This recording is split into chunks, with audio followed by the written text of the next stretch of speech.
et bienvenue dans mes petits papiers. Je suis Judith, je suis démonstratrice Stampin' Up dans le nord de la France. Et le projet que nous allons réaliser aujourd'hui, c'est celui-ci. C'est une carte que j'ai eue à OnStage de la part de Sylvia Werner, qui est allemande si je ne m'abuse, oui c'est ça. Et avec qui j'ai pas mal discuté, qui m'a gentiment invité à rejoindre sa tablée et son équipe le temps d'un déjeuner et d'une matinée. Cette carte, alors j'en ai eu deux de ce style, mais pas tout à fait construite de la même façon. Alors je vous montrerai l'autre dans un autre tuto, mais voilà, celle-ci, le devant glisse. C'est une construction faite uniquement de papier. On va faire ça ensemble tout de suite sur un autre thème. Les mesures de la carte sont classiques. C'est un morceau de papier cartonné qui mesure 14,85 cm sur 21. Par contre, les plis sont différents. On va en faire un premier à 5,2 cm et le deuxième à 15,7. Alors, je vais ouvrir le bras. 15,7, c'est le début de la partie marron, la partie sombre qu'on a ici. Et donc, je fais le pli. Alors, je l'essaye avec vous parce que je n'ai pas encore fait... Voici, j'ai marqué les deux plis. Alors, soyez un peu large dans vos mesures parce que en fait, on veut qu'il reste une petite largeur entre les deux. Si ce n'est pas le cas, je vous montrerai quand on aura construit la partie centrale. Il y a moyen de régler la chose. J'ai aussi pour le mécanisme deux morceaux. Je ne sais pas où est mon deuxième. Ah ben il est là. Deux morceaux de papier cartonné qui mesurent, je triche sur mes notes, 5 cm sur 9 et il nous faut aussi c'est celui-là qu'il me manque, deux morceaux de papier cartonné qui mesurent 4,5 cm sur 8,5. Je pars en quête et je vous retrouve. Je n'ai pas retrouvé mon morceau, donc ce n'est pas grave, j'en ai refait un, il réapparaîtra à un moment. On va monter tout ça. Ces deux papiers donc, qui mesurent 8,5 sur 4,5. J'ai fait un pli aussi au milieu, à peu près. C'est pas très grave si c'est pas pile au milieu, mais donc le milieu ça fait 2,25. Je vais les disposer avec le pli au centre. Ils vont se rejoindre par le pli et je vais les disposer ici au milieu de ce mécanisme-ci. Je vais coller ça à la colle liquide.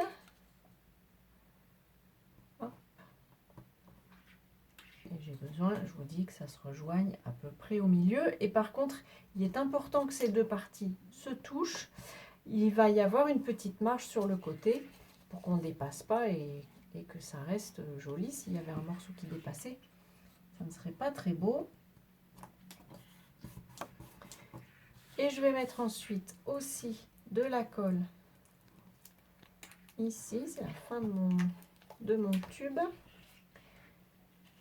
Et cette fois-ci, ce que je veux, c'est que mes deux cartons extérieurs soient alignés l'un avec l'autre.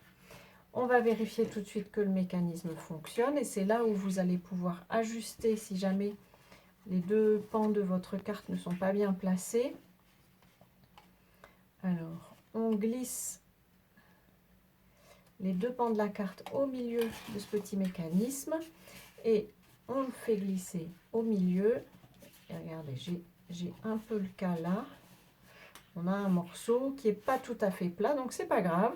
J'aplatis bien ma carte et je pousse mon papier cartonné vers l'extérieur. De cette manière, les deux morceaux vont s'ajuster et on va avoir pile la bonne mesure. Je vais décorer cette partie-ci. J'ai préparé un morceau de papier cartonné blanc qui fait 1,5 cm de moins, c'est-à-dire la même mesure que les marrons.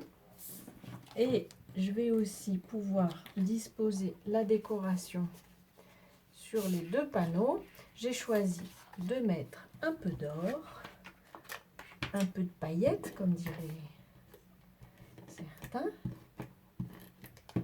Hop. Je vérifie que j'ai mis les branches dans le bon sens. Ici aussi. Voilà. Donc ces morceaux, eux, mesurent 4,7 cm sur 14,35. J'ai préparé une petite décoration pour ne pas vous saouler avec ça. Je vais quand même tamponner un petit souhait avec vous. J'ai envie, j'aime bien celui-là. Celui qui dit une petite douceur pour toi. Je vais le tamponner en gris souris. Et je vais le mettre ici dans le coin. Et puis mon élément de vanille, je vais le coller avec des mousses. Hop. Je vais prendre celle-ci. Ce serait bien que je réussisse à en mettre une sur un des bouts, mais j'ai un peu peur que ça dépasse. Alors je vais laisser comme ça. J'enlève les protections. Allez, viens jouer avec moi. Voilà. Et donc je place ma petite vanille ici. Et je vais ensuite pouvoir placer le tout. Là, je vais le coller avec mon adhésif c'est scellé sur mon petit mécanisme, puisque le tout est ajusté. Et je vais pouvoir refermer ma carte comme celle que m'avait swappé Sylvia ou Zylphia, peut-être, dit-on. Sylvia avec l'accent français. Voilà, je vous représente l'original. Je trouve que c'est une fermeture sympa, originale. Enfin, moi, je ne l'ai pas beaucoup rencontré. Je trouve ça sympa, c'est assez facile à faire. Ça demande juste un peu de pliage et puis d'ajustement pour pouvoir caler le tout. Je ne sais plus si je vous ai présenté le set de tampons avec lequel j'ai tamponné ça. C'est le set de tampons Tendre et Charmant. Si je ne m'abuse, il reste au catalogue, dans le nouveau catalogue. Voilà, j'espère que ce projet vous aura inspiré. Un grand merci encore à Sylvia Werner d'avoir bien voulu échanger avec moi. Je vous souhaite avant notre prochaine rencontre de passer de belles journées créatives. Et bien entendu, je vous embrasse.